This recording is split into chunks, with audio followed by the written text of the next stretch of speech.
Hello, good morning, dear students. Myself, Professor S. Bhendigeri, Department of Economics, taking online classes for PUC second year commerce students.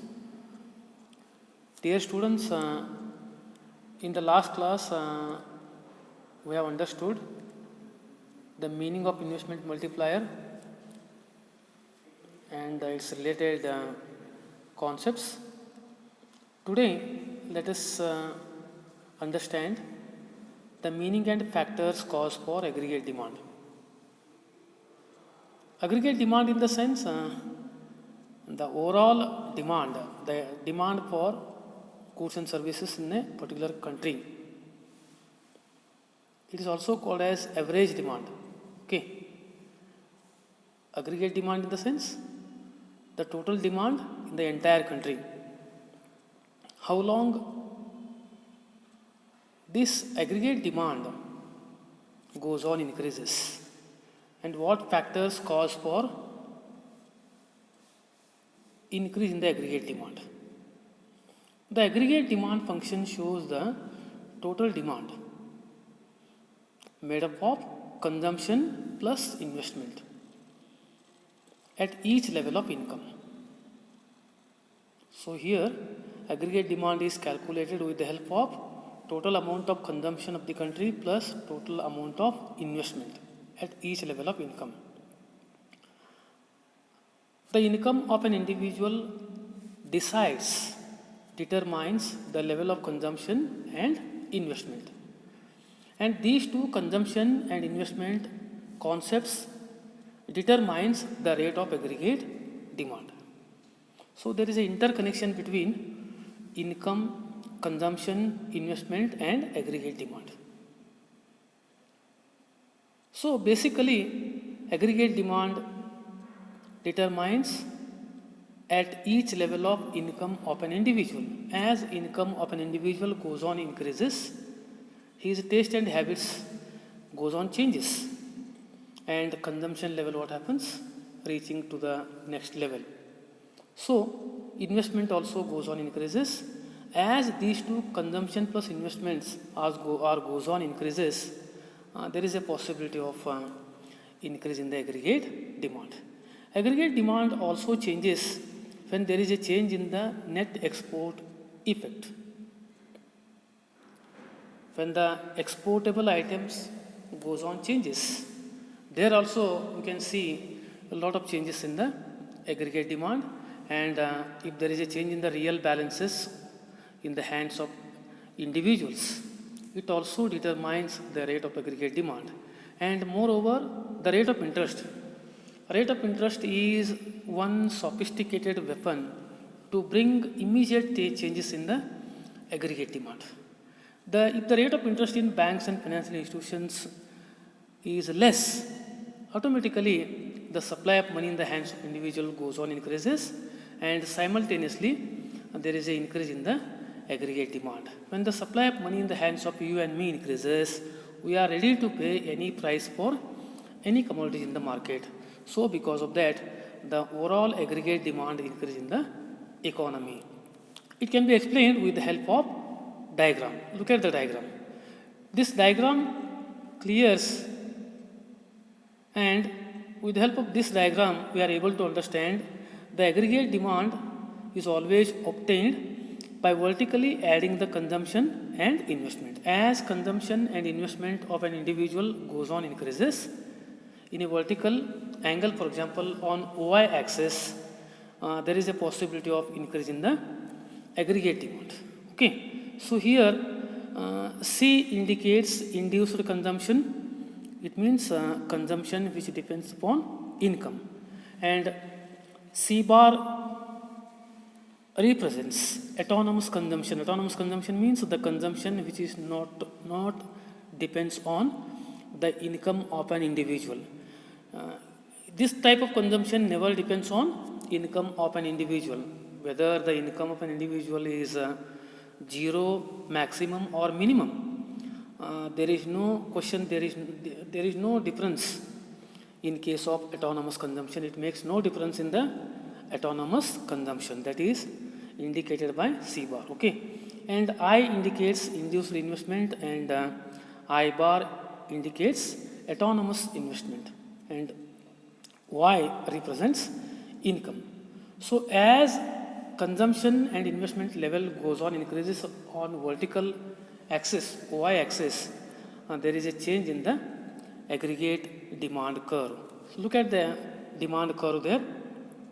It goes on shifting to the upwards as consumption and investment level is increasing. So this is called a meaning and factors cause for aggregate demand. Okay. Now let us understand the next question, that is consumption function and investment function with the help of diagram. First we have to understand what is the meaning of consumption function and investment function. Then we are able to understand what is there in that, for example, topic. Okay. Consumption function is nothing but it is the relationship between consumer expenditure and the other factors determining it. I hope you understood. Consumption function means the relationship between consumer expenditure and the other factors determining it. Example, income of an individual, wealth, for example, rate of interest, education, age, and the size of the family. Here what happened? The consumer's expenditure is always depends upon these various, for example, aspects, what I said in example, that is income, for example. Income of a consumer decides the level of his expenditure, or else his wealth, for example, and rate of interest is also determines the amount of consumer's expenditure. If the rate of interest in banks and institutions is less, automatically consumer is borrowing more amount of money from banks and institutions as loans and credits, and immediately his expenditure, what happens, goes on increases. So rate of interest is also determines the amount of consumer's expenditure. And education, if we got higher education, we are spending a little bit more amount of expenditure to maintain luxurious life, prestigious life in the society, and it also depends upon age and size of the family. The age-old persons like above 60 years, human being always spend less amount of money, for example, for their day-to-day activities as compared to the youngsters. Youngsters are spending more amount of money for their day-to-day consumption. So age also determines the amount of consumer expenditure and size of the family. Sometimes what happens, the consumer's expenditure is also depends upon the size of the family. So size of the family in the sense, if the family is joint family, for example, expenditure of that family is always more compared to divided families. Okay. If a family is of, for example, couple and two babies, automatically the expenditure of that particular family is always less compared to the joint family. Okay. So here what happens? The size of the family also determines the amount of consumer expenditure. Now coming to the investment function. Investment function is nothing but it is the functional or inverse relationship between rate of interest and investment. It means what? Investment is always depends upon the rate of interest. There is a opposite or inverse relationship between interest rate and investment. In an economy, if we want to increase the investment to increase the total output and total employment opportunities and total income, it is always depends upon the amount of rate of interest. When the banks and institutions are providing huge amount of loans at lowest rate of interest, automatically entrepreneurs are coming forward and they are borrowing huge amount of loans from banks and institutions, and they are increasing the investment. So this is called as the functional or inverse, means opposite relationship between rate of interest and investment. Look at the consumption function. Consumption function in the diagram, on OY axis we mentioned income, and on OX horizontal axis we mentioned expenditure on various factors. Okay, so here what happens, as I said, the income of an individual decides the amount of his expenditure. Okay, and in that amount of expenditure, some amount of expenditure is autonomous and some amount of expenditure is induced. Autonomous in the sense, this kind of expenditure never depends on income of an individual. Whatever may be the income, but this type of expenditure is must. So it includes both autonomous and induced, for example, expenditure. Okay, and it decides the amount of consumption. It always depends upon the income, wealth, rate of interest, and education, age and size of the family, for example. Okay, so here the consumption curve includes consumption is equal to autonomous consumption, that is C bar, plus consumption income, for example.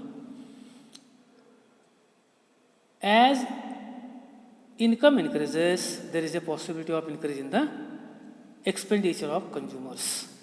And look at the other diagram, that is related to investment function. As I said, if the rate of interest is less, investment is what happens, goes on, increases. And if the rate of interest is more, automatically investment what happens is coming down. So always investment is depends upon the amount of rate of interest. Now coming to the next question, that is effect of an autonomous change in aggregate demand on income and output with the help of diagram. Effect of an autonomous change in aggregate demand on income and output with the help of diagram, you have to understand. The equilibrium level of income depends on aggregate demand. Okay, here sometimes aggregate demand decides the amount of income of an individual. Okay, if the demand for goods and services goes on increase in the economy, consumers like you and me are trying to hold more amount of money with us to make balance of our day-to-day expenditure. So aggregate demand sometimes what happens, determines the amount of income. So here what happens, income sometimes depends on aggregate demand. When aggregate demand changes, the income also what happens, changes. This can be happen in the following situations. When there is a possibility of change in the aggregate demand, for example, this decides the amount of income, that we have to understand with the following situations. If there is a changes in the induced and autonomous consumption. Induced consumption means the consumption which is depends upon income, and autonomous consumption means the consumption which is not depends upon the income of an individual. When there is a changes in these two, automatically there must be change in the aggregate demand. And also as aggregate demand goes on changes, income level what happens, shifting towards upward, for example. Okay, so aggregate demand determines the amount of income. It is possible when there is a changes in the induced and autonomous consumption. Okay, second possibility situation, that is change in the investment. When there is a change in the investment, as I said in the beginning, investment is always depends upon the rate of interest. If the rate of interest is less, there is a possibility of change in the investment. So As aggregate demand changes, the investment level also what happens? Goes on changes.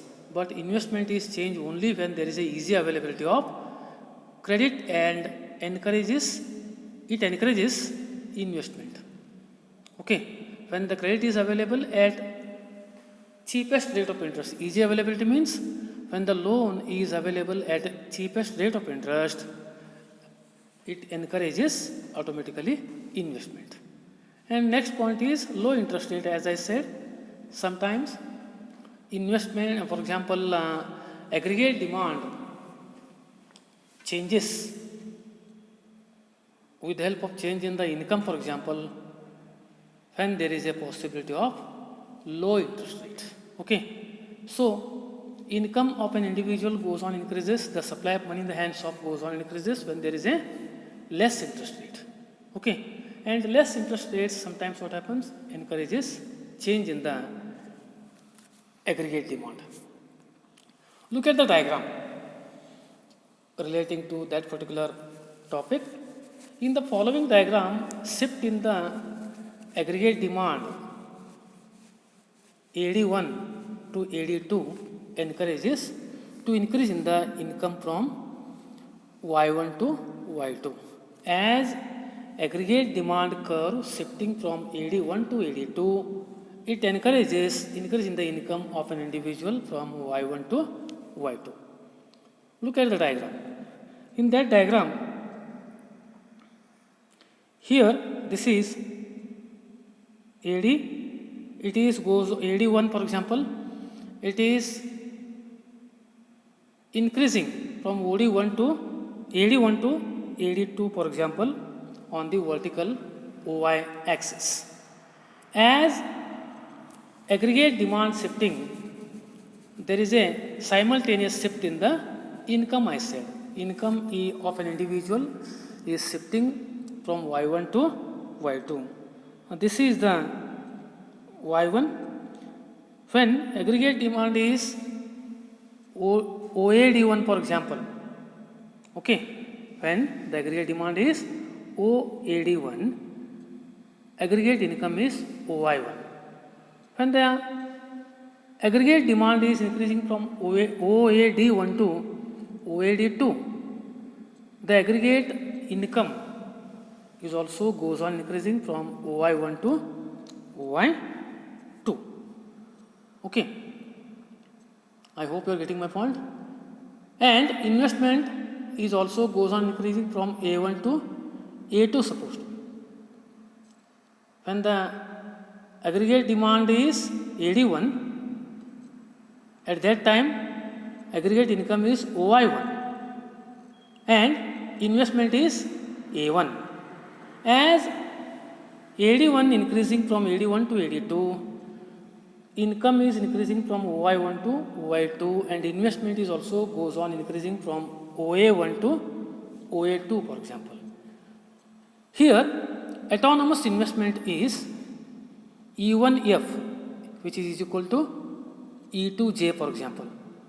Autonomous investment means this E for example F, E1F, this is the E1F area which represents autonomous investment. Autonomous investment means the investment which is never depends on income.